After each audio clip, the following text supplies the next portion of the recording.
Hey everybody, Shane Presley here with Rock Paper Podcast. Let me tell you about my friends at Naked Vine.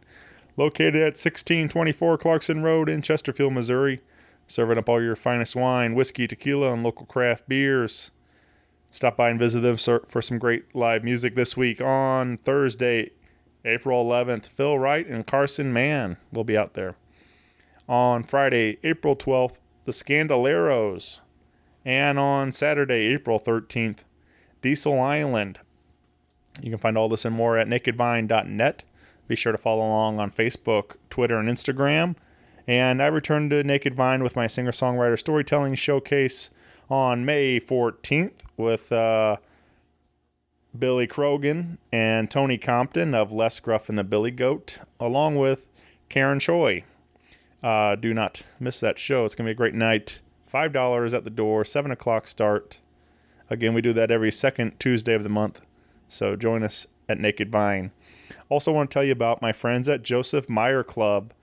Head on over to josephmeyerclub.com right now and try out their brand new foaming aftershave. You can try it with an exclusive 20% off at checkout using my promo code RPPJMC20 during checkout. So remember, there's always free shipping on that. So give it a try. Tell them Shane sent you. All right, everybody, enjoy the show. Thank you. A podcast is kind of like it's like a radio show that's not on the radio. It's on the internet. Does that make sense? Uh-huh. Yeah. That's also like my mom. It makes it sound more confusing, doesn't it? It sounds like this.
This is Chris Griffith. You're listening to Rock Paper Podcast. Thanks. Rock Paper Podcast. Rock Paper Podcast. Rock Paper Podcast, y'all.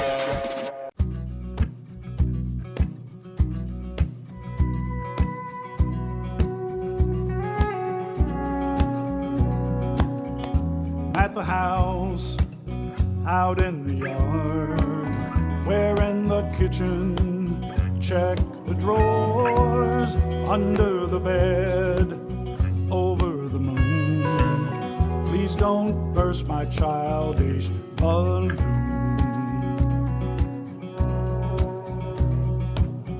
Stuff the chairs, stuff your face.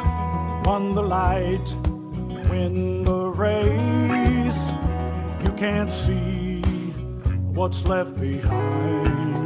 But this I know, that love's not blind.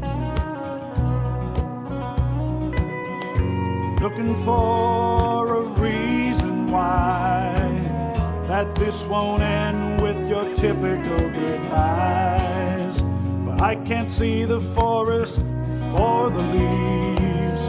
This don't look good for you or for me.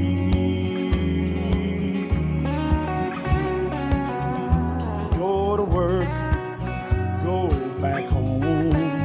Never had this urge to leave or roam. Call it a day, try to step lightly upon these eggs. The mess is unsightly.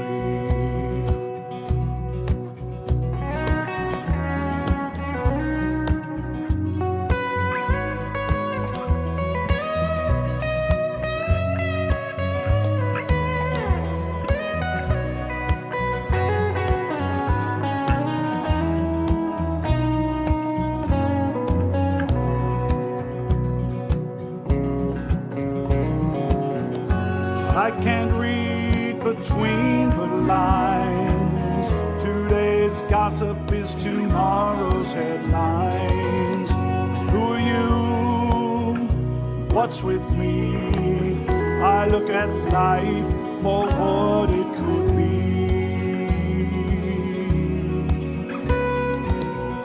I never listen to what's inside. This makes for trouble. I'm horrified.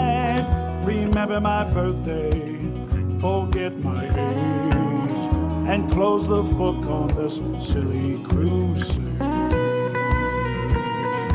Close the book on this silly crusade.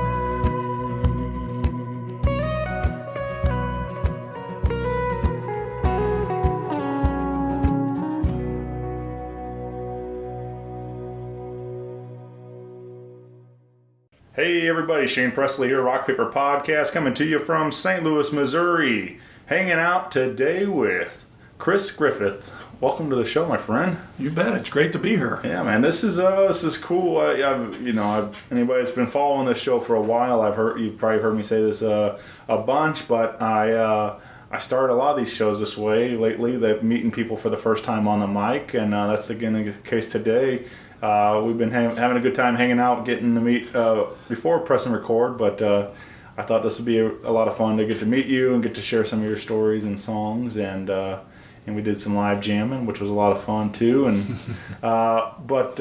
we just recently became friendly online, and I know we have a bunch of mutual friends and stuff. So, this is a good way for me to, like I said, sit down and get to know more about what you're up to, and like I said, getting to share those stories and stuff. So, is this? So I guess take me back, man. In the beginning, like where does Chris Griffith grow up? Are you from St. Louis originally, or? From St. Louis originally. Grew up in Florissant, back in the previous century, and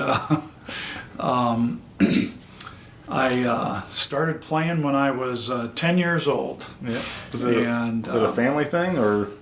No, I was the only musician in the family. I'm the oldest, and the second oldest, he is an artist, and he's a very talented artist, lives in Milwaukee now. Then we had a younger brother, and I don't think he ever did much playing. Or he might have tried it, but didn't really take to the playing. But I was one of those guys. I mean, I started off, I took some lessons. I played, I was a garage band guy. I played electric guitar, and I think I'm the perfect example of somebody that just kind of did it for fun. Mm-hmm. Played in bands. I was a kid growing up in, like I said, in North County, and I'd get together with my two friends, which these two guys are still playing music in St. Louis. Got a drummer named Ron Kraser and a bass player named Ron Vitale. And we would play for 2 or 3 hours in the basement, and then we'd get on our bikes and we'd ride around our bikes and do kid stuff that you do on bikes. And that was it. I think I was a very average guitar player. Like I said, just did it for the fun.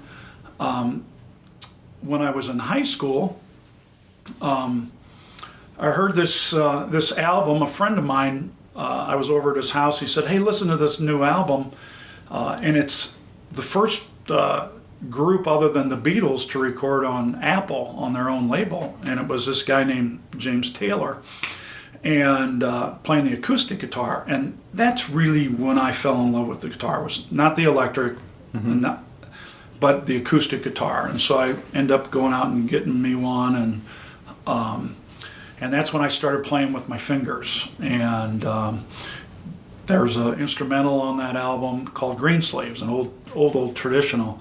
And so I learned that, and that kind of took me down the road of exploring that type of music. I became very interested in playing with my fingers. I went on to study classical guitar for a few years.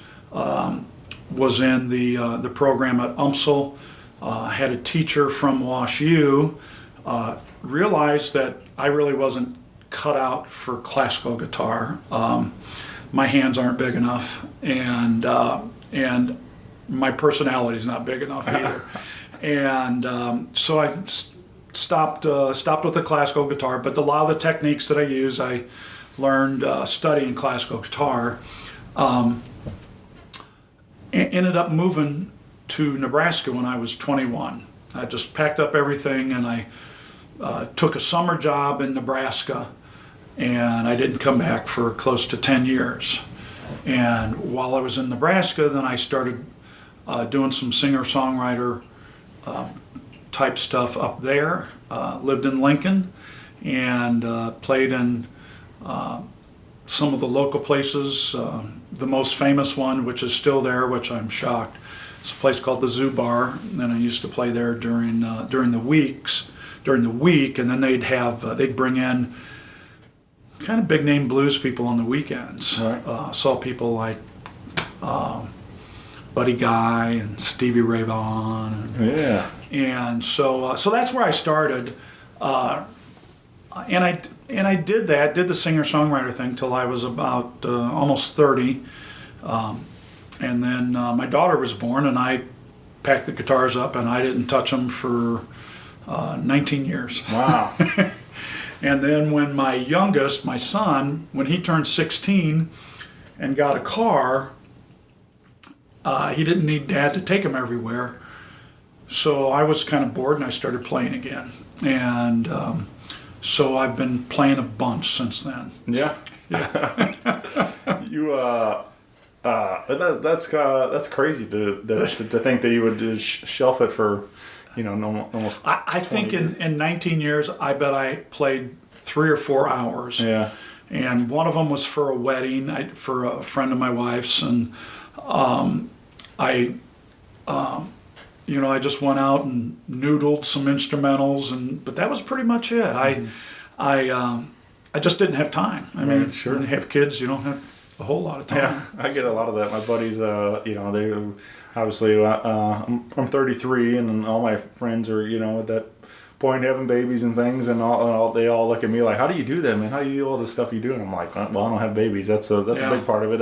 It is a big part of it. I get, I don't knock anybody that they're always like, man, I wish I could come out, but I got this and this, and I'm like, I don't feel bad about it, like, or that they didn't make it. I understand that family isn't very important and stuff. You gotta, that's definitely your priority and stuff. But it's just like I said, my life's completely different than theirs. That I don't have to those responsibilities yet. What's really cool now is that my grandsons will come out and hear me play. Yeah. So if my grandsons are tapping their toes to a song, I know that that my goal has been achieved. Sure. Are you educating them on some of the good stuff? They're not interested right now. They're 8 and 10, and they're not interested in learning how to play. But we do. I play music and we make up songs. All right. And they really like that. They like it when I make up songs about them. And my oldest one, I've been doing it since he was a little kid. And we'll just make up songs about what they did, and we'll sing about it. And they seem to find that very, very fascinating. Sure. So we do that, and I got egg shakers and tambourines, and they like to play that, so we have some fun. Yeah. Well, when I grew up, my dad played a little guitar and played a little harmonica and stuff. I think he got more actively was played out with harmonica, playing in some bluegrass stuff, and more setting in with different bands and stuff like. So he was doing that, and but every now and then we like get the guitar out or something, and we'd hang around and on a Saturday morning or something, and he'd start playing. And I remember, me and my brother, we'd sit around. We didn't play, but we'd start singing, and we always joked that we had like a family band thing going, and but it was it was a ton of fun. We used to have a really good time with it. It was something I really enjoyed then, but it wasn't like I actively pursued it afterwards. It wasn't like I just never had a natural knack to play or sing or anything, but we had a good time. Well, I believe I'm the perfect example of, a lot of people say, oh, I want my kid to play, but they're really not committed to it. And I just say, let them play as much as they want to play or as little. And someday just like for me, when I heard that acoustic guitar and James Taylor, this was before James Taylor was James Taylor, that first album, but I was hooked. But that was 7 years after I first started playing. Sure. And I was an okay guitar player. I didn't work real hard at it. I did it for fun. And so I'm a firm believer in you do it for fun, and then if it becomes a passion, so much the better. And it has been a passion of mine. And while I was raising the kids, I kind of missed it, but I really enjoyed raising kids. So, So it was fun. And now you're kind of getting the best of both worlds, being grandpa and getting to play. And yeah, no kidding. Yeah. And last week, my daughter was out at one of our gigs, and because she's got the 2 sons, she doesn't get to come out much, and it was a real treat. And my daughter hadn't heard my trio, Main Street Remnants. She hadn't heard them for a while, or I don't know if she's ever heard us. But anyway, it was fun to play for my daughter. It's fun to play for your family. Yeah. So I guess you're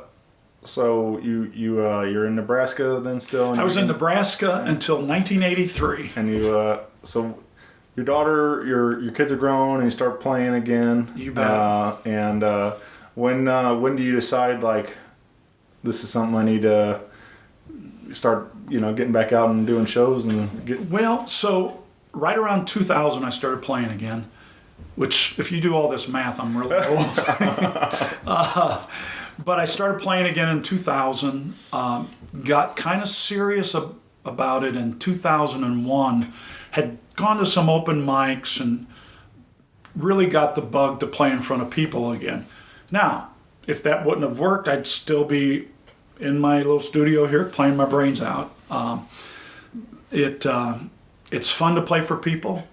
It's fun to play for people and get a few bucks doing it. That almost seems illegal, which I kind of get a charge out of that.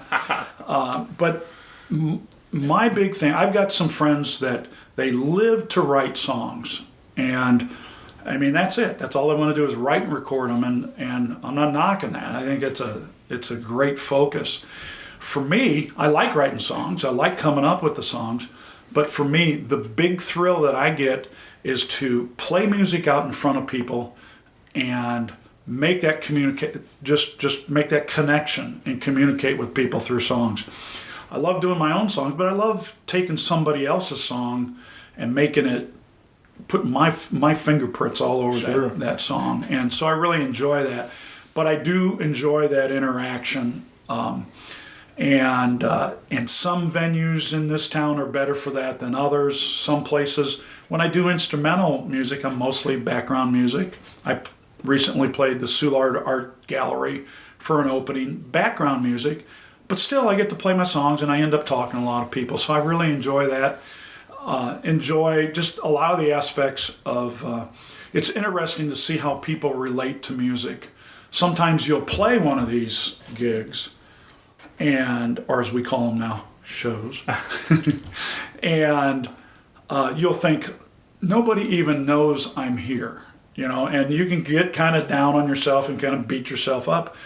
What I've learned is that every time you play, you have no idea whether somebody's listening or not. And I've had people come up and say, oh, you did this song or that song, or I really like this that you did, and so it's kind of, I really get a kick out of trying to weasel my way into somebody's evening. Right. Yep. At least that's my take on it. And it's been very surprising and really just kind of a nice feeling to have, to think, hey, yeah, people are enjoying this. Yeah. I don't know. I've been trying to bring that back a little bit. We've talked off mic about this Singer Songwriter showcase I've been putting on, and that's kind of the thing. Like I treat that as a listening room experience thing. There's some other, it's not a brand new idea, but like I've been trying to do my own version of that, and that's the thing is like I want people to listen to these songs and stories and listen to the actual music, because there's so much of it that where we've kind of gotten away from, like people just talk at shows all the time and talk over all of it, and it's like, but it used to be that's the way it used to be. People used to actually like engage in the show and then listen to these songs and then when people were done playing, they would clap and And that's the way it's a piece of art. It's like you don't go to the movies or whatever and talk the whole time, or you shouldn't be doing that either. And whatever it is, you should respect it as it is. And then, but I don't know. I don't get why people want to talk the whole time during. Yeah. But I get it in some of the places that I play. Coffee house. Sure. But it is fun to do a listening room. Mm-hmm. And I recently played in St. Charles County Library, and I was real disappointed when they said, well, we just want you to play an hour. I had 2 hours of stuff lined up, but it was really fun to play those songs and kind of tell the background behind some of the songs that I've written. Yeah. And I think it ends up meaning a little bit more to people. My favorite performances are just a person and their instrument. Mm-hmm. Mostly guitar for me, but for somebody to just go out, not a full band. Not that I have anything against full bands. I love playing in groups, but I like seeing the stripped down versions of how these songs came about. That's, to me, that's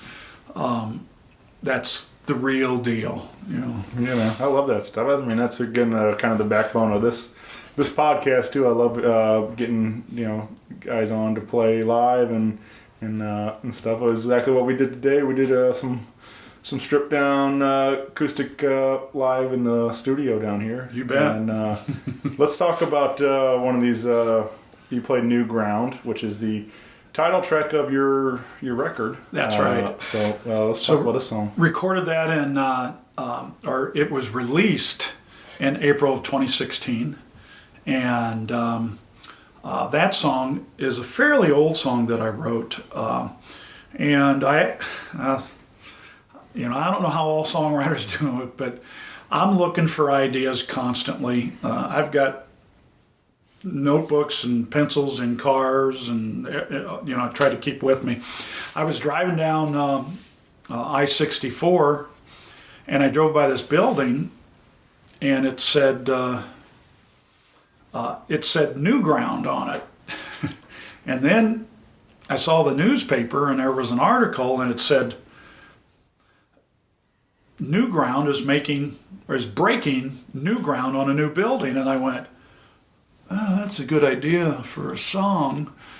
And so I put that in a metaphor of a love relationship, and being done with that, I'm going to go somewhere and break new ground and start over. I was also thinking about my job at the time. I was really kind of fed up and wanted to move on. So that's kind of where, that's, I don't know if that's the right way, but that's how I got the idea for that.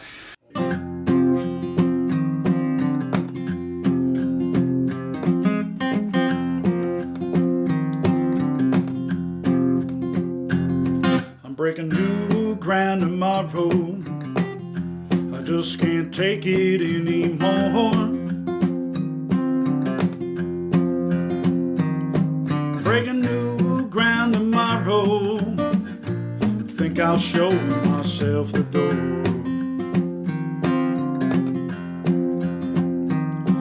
Breaking new ground tomorrow. I just can't walk away no more. Breaking new ground tomorrow. I guess you won't see me around. Breaking new ground tomorrow. Think I might just leave this town. Breaking new ground tomorrow. I'm so tired of being down.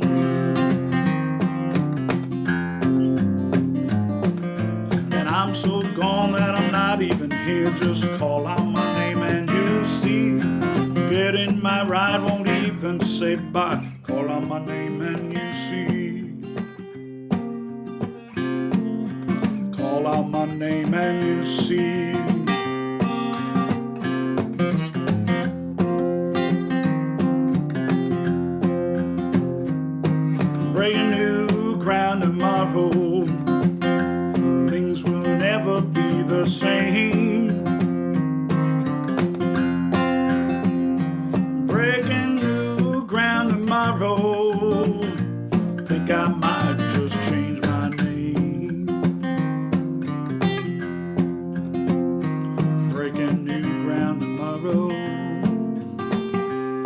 things can never be the same.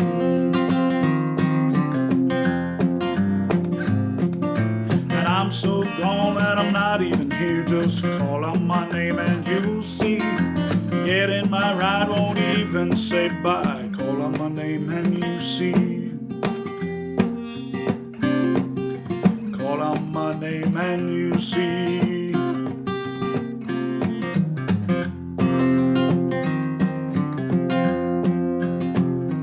Breaking new ground in another town.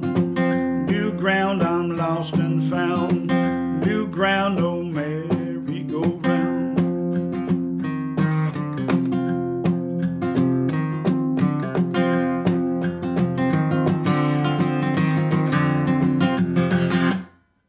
And I get ideas for songs, all different ways. I even got a line for a song from my grandson.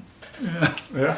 And he one time, do you want me to tell you that? Yeah. So one time he says, and this is my oldest one, he's 10 now. This is several years ago. He said, I know a boy who knows where the water lives. And I went, oh, hang on. And then he said, maybe I'll take you there someday. And so I went and got a piece of paper and wrote that down. Right. And that's the basis for a verse in a song that I do. And it's, so, boy, the ideas, and I keep some notebooks, and I have, lines that I like, ideas for songs, just words that kind of strike me, and then somehow I kind of pull it all together and mix it all up and come up with a song. But yeah, so that's how that one came about. New Ground is that I was just kind of ready for a change and wrote that and did it for years and didn't tell anybody I wrote it. I just because I was, to tell somebody you wrote a song, it's a huge step. Sure. Yeah, or it was for me anyway. I think, especially like if you're some of these gigs, like you're saying, and then you're playing some cover stuff or whatever, and then like, I think that's a cool way to do it though, just like throw in an original, and then all of a sudden people are like, hey, who does it? What's that? Who's that song by? And they're like, oh, that's mine. Like, I hate, not hate, but you see a lot of them like, okay, this next one's an original, and then, like they just announce it. I think it's kind of fun to sneak it in there and see if you can blend it in with everybody else's and nobody knows the difference. And I did that for years. Right. Yeah. So. And was really, for a long time, I was afraid to write, and I was afraid somebody would go, everything was really good except for that New Ground song. That kind of sucked. So I did that. Did the song for years, and like I told you before, my wife said, that would really sounded good. Yeah. Who wrote that? Me. So, but, and when I did this record, so I did a crowdfunding thing, and we made the announcement it's going to be released in April of 2016, which I'm really proud of the fact that I actually released it when I said I was going to release it, but man, it was hard. So went back to Nebraska for Thanksgiving. So November 2015, and I'm in the studio at that time doing the record. Well, I got to go back there for Thanksgiving, and I have to sing all these songs to my relatives. And that was difficult. Yeah. But they weren't having anything less than that, and I had to do it, and it was scary. And some of these people I'm not that close to, but I mean we're family, so so I had to do all my songs, and it was so encouraging. I do a song called "Most All This Spring" that's on the record, and it's about the flooding along the Missouri in 2011, and he came up to me and he said, I make the comment about how a year has gone by, and I said he said to me, a lot of people don't realize that when these things happen, they don't just go away when the news stops covering them. They live with it for years, and so it was like, wow, they actually listened to what I sang. Yeah, right. And it was a great experience because, I mean, you know, it's kind of like you lay it all out there, and then they'd come back, and each one of them say, "Oh, I really like this or that, or like this or that." Yeah.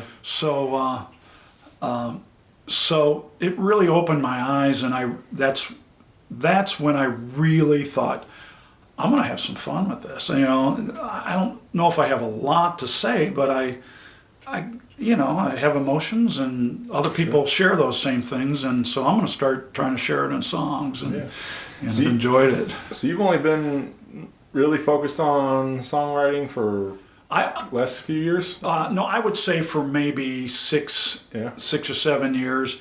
But when I did the album, I mean, right, you got to have the songs to put on there. Sure. I mean, I that's all I was doing, was writing songs constantly. Yeah. And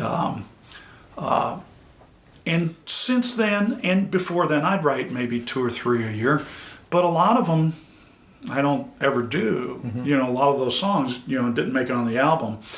But since then, I'm doing like 2 or 3 songs a year, and not beating myself up too much if right. That's all I come up with. I did notice getting to listen to some of these on the record, like you mentioned in Breaking New Ground, Spring, The Levee, The Flooding, like a lot of outdoors stuff. Are you pretty outdoorsy? Oh yeah, and on the album there are 2 or 3 songs about the river. Yeah. I mean, I've lived most of my life within about a mile of the Missouri River, other than that 10 years in Nebraska. And so, yeah, I like to hang out outside. I grew up in North County and played on the banks of the Missouri River every day for I don't know how many years. Mm-hmm. So really like it there, really kind of feel somewhat connected to that and the land around it. And that's why I love living in St. Charles. I'm about a mile away from the Katy Trail. I spend a lot of time on the Katy Trail. And so... did I read on your website you're a bike rider too? Yes, I am. Yeah? Yeah. Yeah, love doing that. Yeah, we did that not too long ago. Did like a pretty good stretch on the Katy Trail by bike, and yeah, it's fun to get out there and just. It is. I've done some mountain biking, and I had carpal tunnel surgery last year, so I'm not. My mountain biking days may be over. Yeah. But yeah, it is. It's. I feel. And I just read a book called The Overstory, and it's a book about trees. And when I get in trees, something changes. When I'm in the woods, something changes, and I love it. I need to take a guitar in the woods with me because I might come up with something. Yeah. But right. Yeah, I love being outside. I love being on that Katy Trail. I love riding my bike, and I like the freedom of it, and I like this. I'm not a guy that likes to ride with a bunch of people, you know. I like the solitary situation of riding a bike. So it's fun. Yeah, I had friends telling me a story once about 4 guys in the band. They got like a cabin in the woods for the weekend and went out and wrote a whole record and recorded it and all this stuff. And like it was just, but there's something about like just like kind of like that. One, that surrounding and but being secluded out there where they didn't have cell phones and all this stuff, and then we're just focusing on the music and whatever this situation inspires, and but I think there's something about that. Maybe like I said, it would be interesting to just kind of go out there. Well, a lot of people have done that. Yeah. A lot of people have done that and are very inspired by that. And like I said, I just read this really cool book, and you know the book insinuates that trees emit chemicals, and that's why we like to be around them. Yeah. And that's why we feel good around them. Yeah. So anyway, it's an interesting book. At least that's what I took out of it. I loved, I also love to read. Mm-hmm. Yeah. Well, let's give them one more. We also wanted to share some of the studio stuff from your from your record, which is available at chrisgriffithmusic.com. You can head over and we have physicals and digital you can buy through the website. You can buy digital, and then it's on all the platforms too. Okay. On iTunes and Spotify. And iTunes, Spotify, Amazon, some Russian sites. Let's. We said you wanted to share a title, "Baby, I Need You." Oh yeah. Any story around this one? So the story on this song, here again, couched in a love song, but it's about a song about this devotion that people have. And as I would be driving into work in the mornings at 6:30, 6:15, I would see people out in my neighborhood walking their dogs. And then their dog would do what dogs do when they go out at 6:30 in the morning, and they would put that baggie over their hand or that bread wrapper, and they reach down and they'd pick up that steaming dog turd, put it in their pocket, and go on their way. At least in my neighborhood, they do that. And so the song is, it's about, I'm on the end of this leash, and the dog has no idea the devotion of the human being to the dog, but it's taking him out there and letting the dog do its thing, and the dog's just prancing around at the end of the leash, and how us humans really need those dogs. And so here again, couched in a love song. My friend keeps saying, "You need to get this to a dog food company," and da-da-da-da-da. And I'm like, yeah, I don't even know how to sell enough CDs, let alone get it to a dog food company, so I'm just not really going to worry about it. So yeah, that's kind of the whole premise behind that. Some of the lines are pretty graphic, about picking up a steaming turd. And never know where the inspiration's going. That's right. Yeah. That's right. That's my story. I never know where it's going to come from.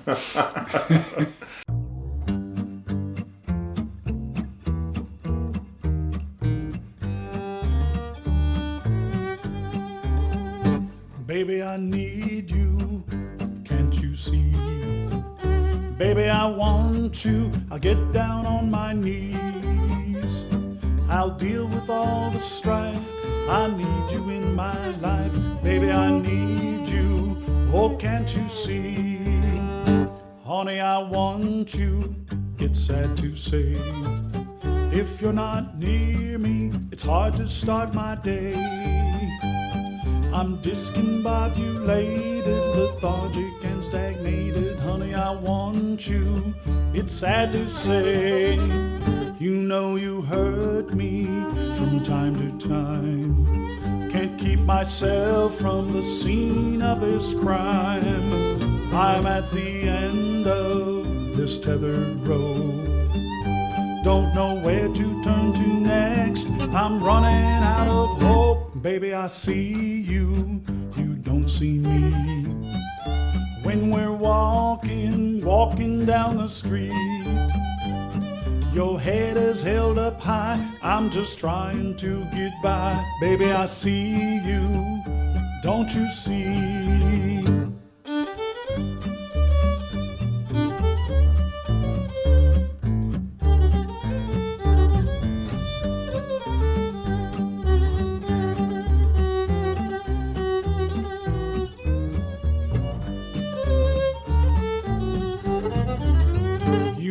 I'm dying on the vine. When you leave piles of your excrement behind, I'll always stop to clean up your waste.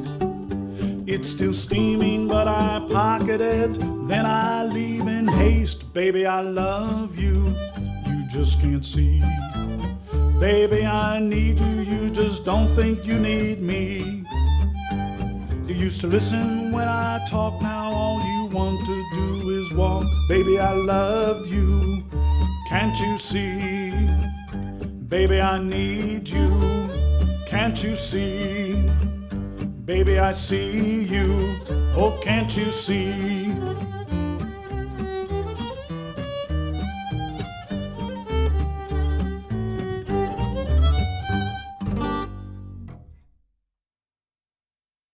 like I said, all that's available. ChrisGriffith.com or ChrisGriffithMusic.com. Sorry, yeah, and but you can come see Chris live. We have a lot of opportunities here locally. We'll get into some of these, some of the bands and stuff you're a part of also. But you're playing on 420 with your group, Main Street Remnants. That's right. And that'll be at the Wolf. It'll be at the Wolf, yeah. The Wolf over in Baldwin. Yeah.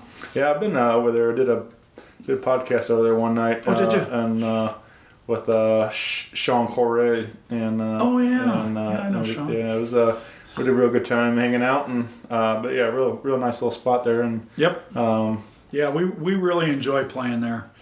Play there with both. Well, the trio mostly plays there, but the duo, Hot String Soup, has played there, and I've done a solo thing there every now and then too. Yeah. For April 25th, you'll be solo at the Abbey, and actually, I will be. That's a songwriter showcase. Okay. Over at the Abbey over in Belleville, and I'll be with Kenny Hall and Chris Lozano. So we'll be doing kind of a songwriter showcase thing, which I'm really looking forward to. I don't know Chris. I know online. I haven't properly met him yet, but Ken was just at the show, and we have a great time. Right, I know Kenny did a podcast with Kenny, and I are buddies. Yeah, he's great, man. He's got some really funny songs, and yes, he does. So. Big shout out to Kenny. Check out his stuff if you get a chance. But yeah, come out to that show. That's gonna be fun. And Bob puts all that on over there, right? What was that? Isn't Bob puts that show together? Yes. Yeah. So I've been noticing he's bringing a lot of my friends out there to the Abbey and doing good stuff. I think it's great to have something kind of another part of the St. Louis area. Yeah, definitely. I mean, that's why I like doing mine in Chesterfield, because it's something, bringing my friends from St. Louis out to the county a little bit, doing something. So well, I think it's Belleville's turning into a kind of a nice little music spot. Yeah, Belleville, Collinsville. There's a lot of great music in the all through that area. And, I go back. I do a lot of traveling for the show, and I wind up over there pretty frequently and stuff. There's a lot of great music coming from that area. There is, and they've been overshadowed for a long time, and there's a lot of good stuff going on there. Definitely. April 27th, Main Street Remnants again at Picasso's. Yeah. And that's the St. Charles. He has two of them in St. Charles. Does it say Beale or does it say this Main? one says MS. Main Street. So that's in Main Street, St. Charles. Yeah. And that's a place. I was actually the first person to ever play there. Oh yeah. Yeah. He had a place out in O'Fallon years ago, and I played out there. And then he opened the Main Street. And he said, I said, "Well, you're going to have live music." He said, "Live music's not going to go over down here." Yeah. And so I kind of bugged him, and I said, "Look," and I said, "I'll play, and if nobody stays around and listens, don't pay me." And so it was awesome. Yeah. Everybody stayed. Yeah. And so he reluctantly go, "Okay, you're right." Then he started booking music after that. But it was just one of those things. I just had a feeling that people were going to respond to it, and it can be a really nice listening room. I've had some great nights there, and it's not huge. You got to get there a little early to get a seat, but had some real fun there. So it's a great place. Yeah. So then the next night, April 28th, you'll be solo at Picasso's on Beale. Beale, and that's actually Sunday morning for brunch. So and I'm really starting to enjoy playing the brunches there. It's a nice little set. It's a lot of turnaround. People will come in for an hour and then leave. Yeah. They get brunch and take off. But I enjoy that one as well. Yeah. I just sit on a stool and play my songs. There you go. So we mentioned you do solo stuff like we were talking about in the songwriting, and but let's get into some of these some of the groups. You said we do have Hot String Soup and Main Street Remnants. Yeah, Main Street Remnants is a trio. Myself, Holly Barber, and Steve Krinsky. Holly is she plays upright bass, guitar, and vocals. Me on guitar, mandolin, and banjo, and then Steve on guitar, mandolin, and melodica, and dobro. And so we got to me, the great thing about this group is that, number one, we do a lot of three-part harmony. Number two, we have three people that sing lead. So not only do you get to hear three-part harmony, but you get to hear it in different configurations. And I just think it's really great for people to have the opportunity to listen to somebody for 3 hours, but hear three different styles of singing and three different types of vocals.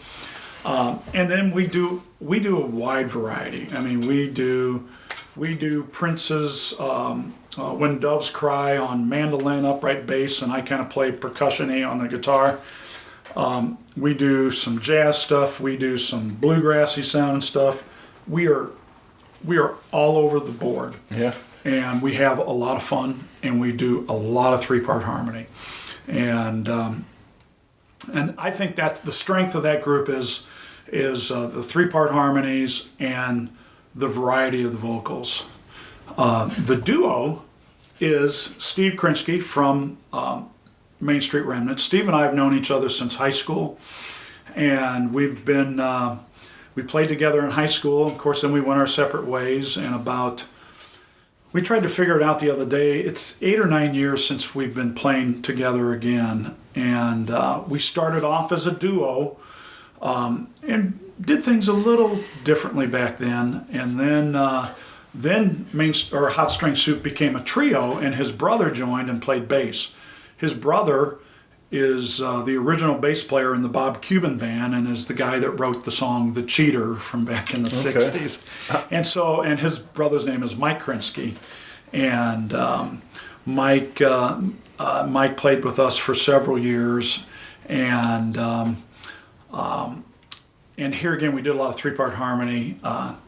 Unlike Main Street Remnants, it was mainly Steve and I doing the main vocals, and then Mike loved to do. He was a great backup singer, and so we had that. Well, now Hot String Soup is back as a duo, and we're kind of doing. I don't, you say the word Americana, and I don't really know what that means, but we kind of do some country blues, and we do a lot of my originals.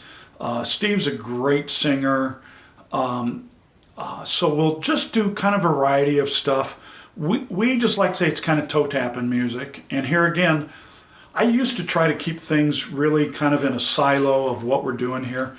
I just do songs that I like. Sure. And I like a lot of different stuff. When I first started, I loved three chords and the truth. Now I kind of like to do some stuff that's a little more complicated, some jazzy sounding stuff, and so we just try to do good sounding songs that we sound okay singing, and we do do a lot of harmony. Yeah. And we do a song where it's kind of dueling mandolins, where we're both playing mandolins and doing double leads, and then guitar and six-string banjo and guitar and mando, and so we just have fun. Yeah, I think that stuff's really neat. Like you're saying about that, like doing Prince and doing it with like strings and different stuff. Like, there's a certain art to doing a cover and nailing it like by the recording.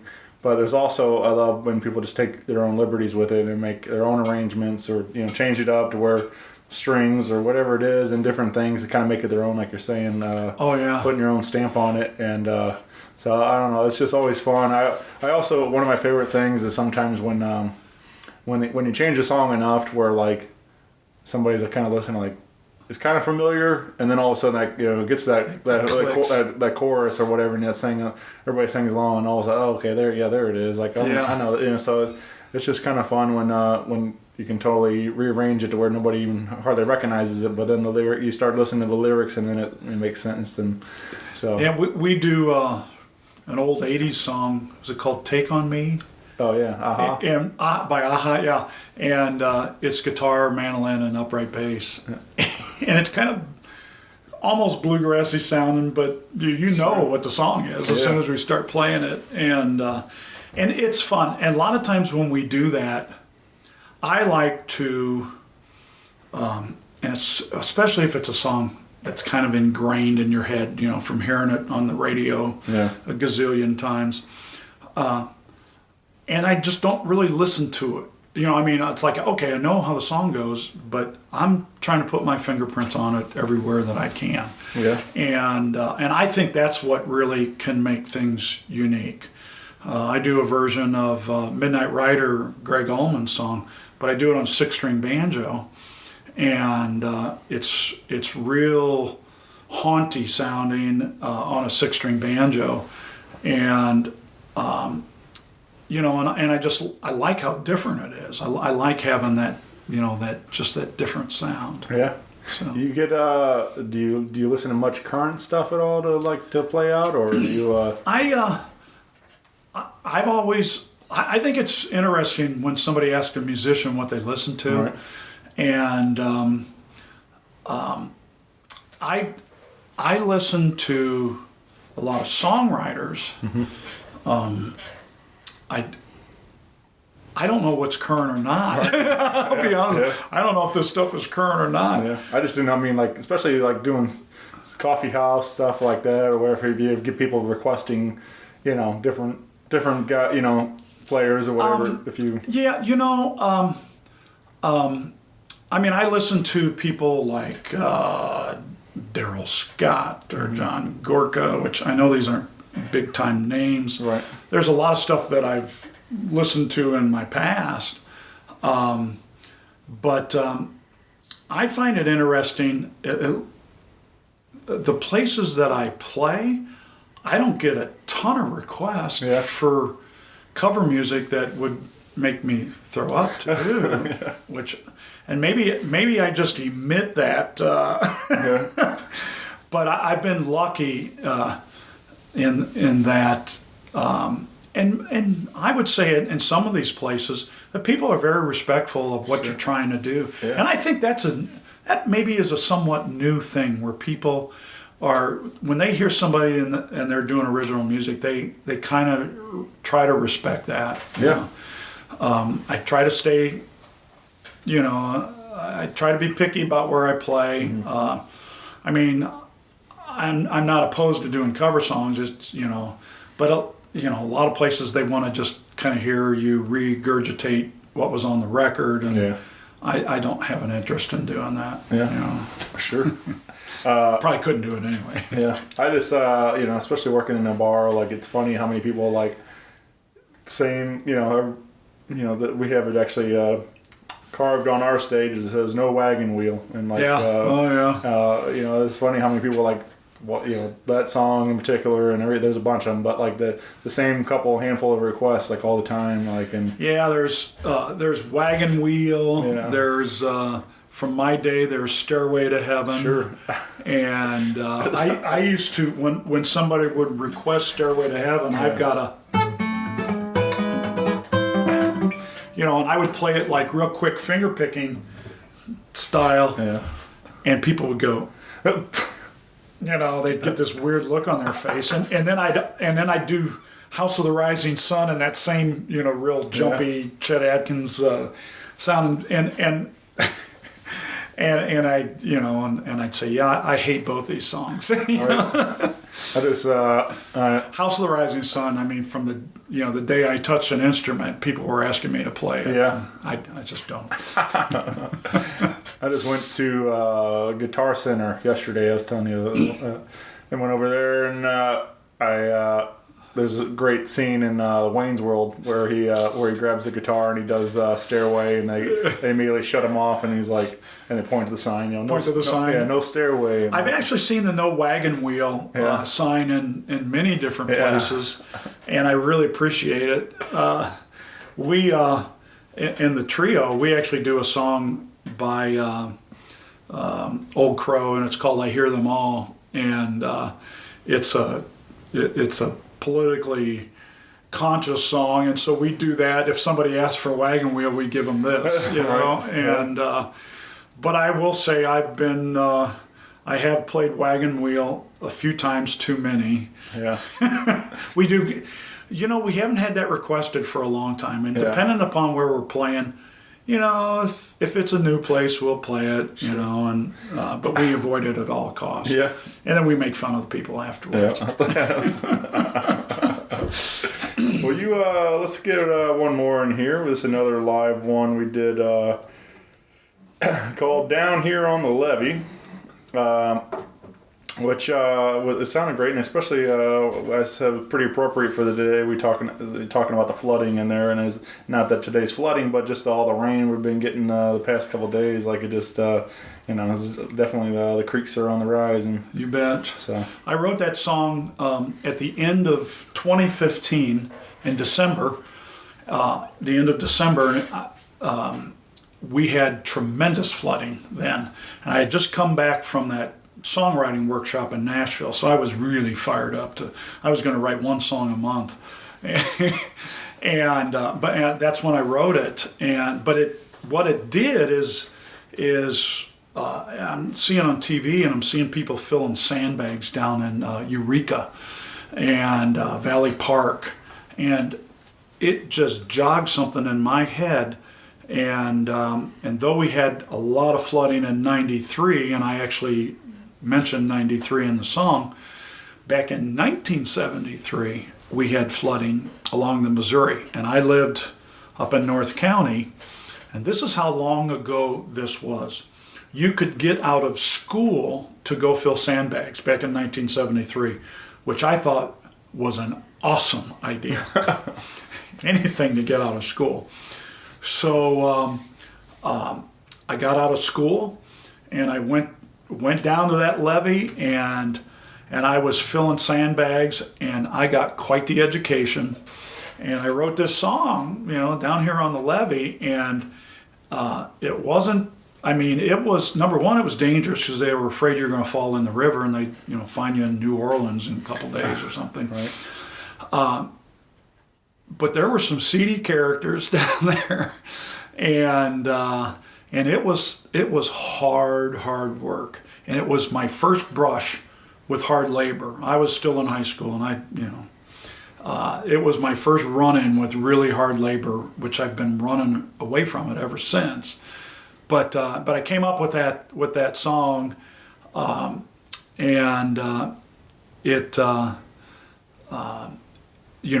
like number one, they were afraid people are going to fall in. There were fights. people, were, why am I here? And basically when they got you down there, they just didn't want to let you go. Yeah. And all we could do was just hope to get through the end of the day. But it was interesting how in 2015, how that jogged this ancient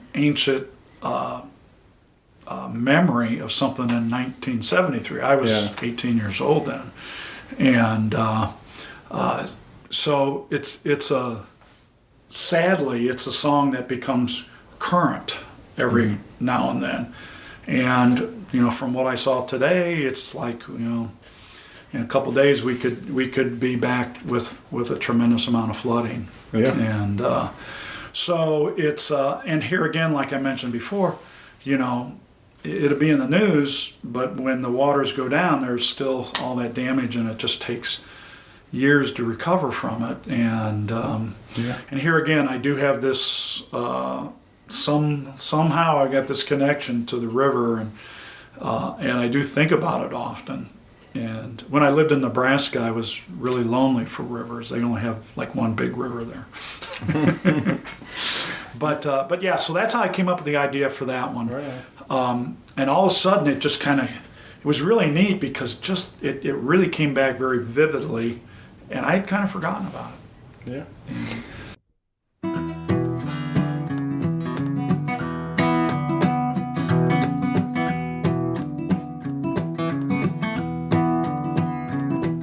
Down here on the levee, the river's running high.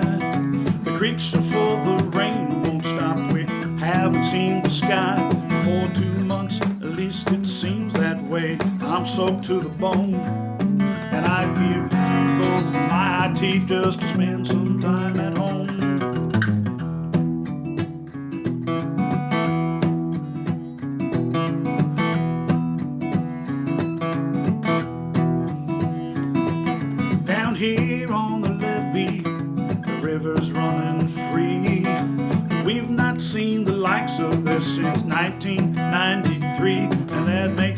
head spin around and round. Takes me back in time to a levee on this river town. And I ask myself, why do I stay in this place by the river?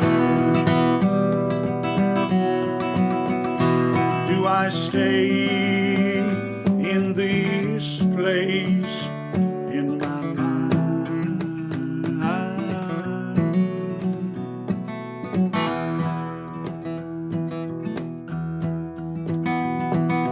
Down here on the levee, folks are looking grim. It's rained so much that some round here have come totally unhinged. And there are fights up on the levee, and the river's not the foe. They take a tumble down the banks, and the river claims its toll. There they go. Bye-bye, you fool.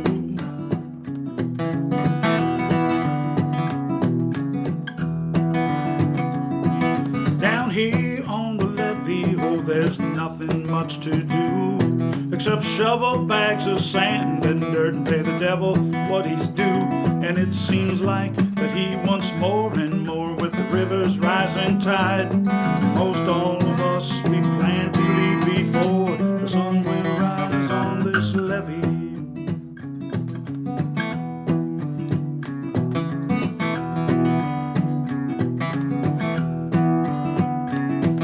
Down here on the levee, down here in this hole, down here on the levee, where I lost my soul.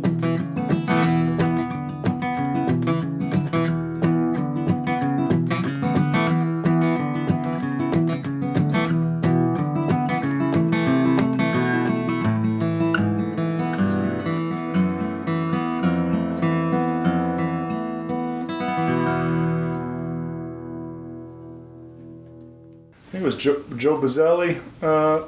Oh, yeah. Pretty good friends with Joe. Yeah. I think he wrote on one of these. I saw online something about that you were one of the reasons like he wanted to be a songwriter, which I thought that was some pretty high praise. I didn't even have to pay him. So yeah, Joe has said that on many occasions, Right. And which I was real surprised to hear that he heard me do an instrumental. I think it was at an open mic somewhere, and I did this instrumental, and you know there aren't many people doing instrumental music out there, and so I did this instrumental, and it was a real hard driving, you know, just kind of a flying fingers kind of a thing, and he said, yeah, it's not the reason he became a songwriter, but the reason he started playing the guitar. Oh, okay, guitar, yeah. Yeah, because he saw that and he wanted to be able to do that. Yeah. And which I just think, you know, Joe is such a cool guy. Yeah, he's a big, Yeah. he's a big sweetie. He is, and he actually he was doing a Songbird Cafe, I guess a year ago. Yeah. And he told everybody that story, and then he got me up, and I did Down Here on the Levee. All right. At the Songbird Cafe.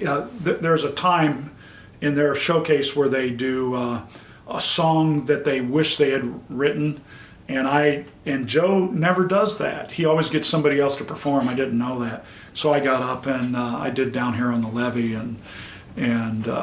but yeah, he's.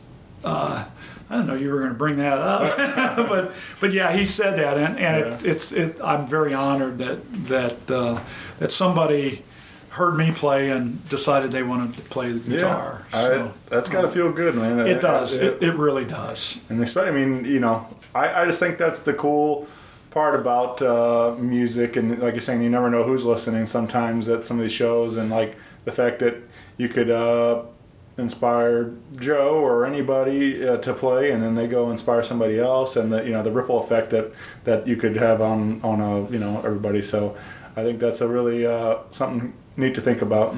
I agree, and I think, gosh, there's a really nice community of guys like Joe and Kenny Hall, and there's just a lot of really great people around here, and we gotta prop each other up because at times it can be a very frustrating endeavor. And but we enjoy it. I really enjoy it. Like I said, if I wouldn't be doing it out and about, I'd be doing it here in this room. So I'm going to be doing it regardless. I can't not do it. Right. So. Oh, yeah. Will you, again, come out and see Chris live? We have Facebook and Instagram. You can get involved socially and see more shows. Again, check out the website, chrisgriffithmusic.com. We'll have everything up there. And you also do like a blog type of stuff. And I've got a little blog on my website that I should be a little better at. And Instagram, I do what I call messy desk concerts, and I'll just post something up and whatever I feel like doing. Not a whole lot of structure to it. So. Right.